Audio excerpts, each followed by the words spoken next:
बहुत समय पहले की बात है।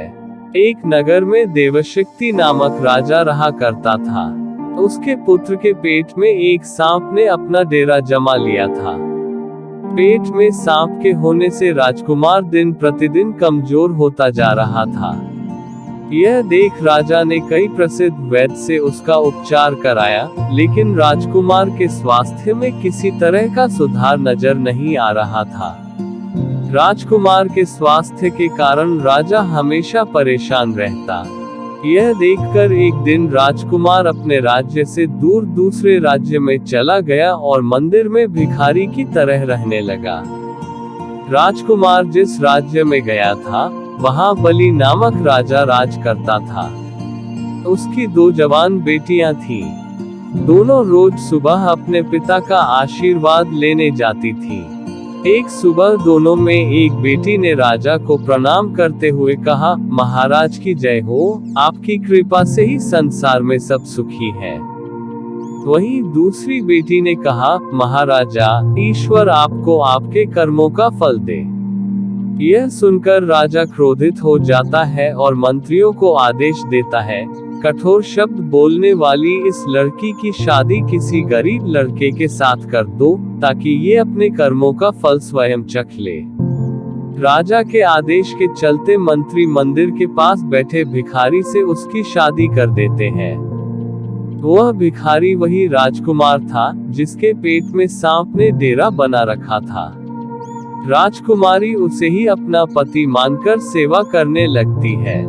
कुछ दिन बाद दोनों मंदिर छोड़कर दूसरे देश की यात्रा पर निकल जाते हैं, क्योंकि दोनों मंदिर में रहना सही नहीं समझते।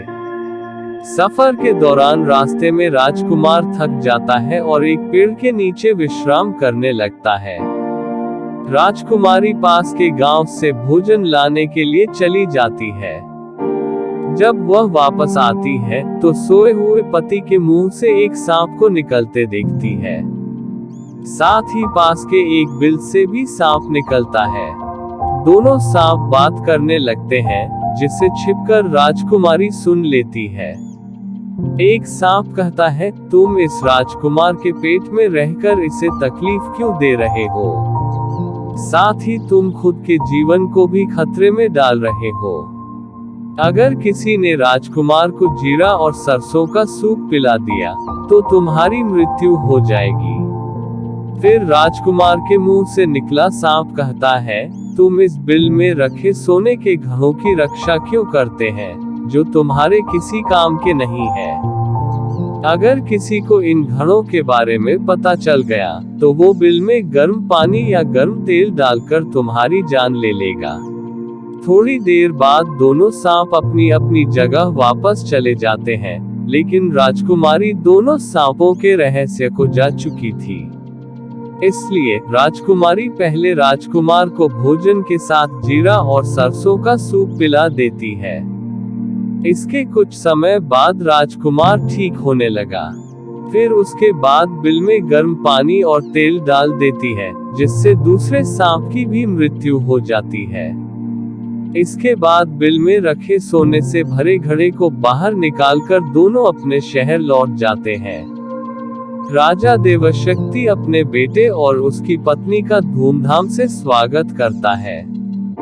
कहानी से सीख। इस कहानी से यह सीख मिलती है कि अगर कोई किसी का बुरा सोचता है, तो उसका भी बुरा होना तय है।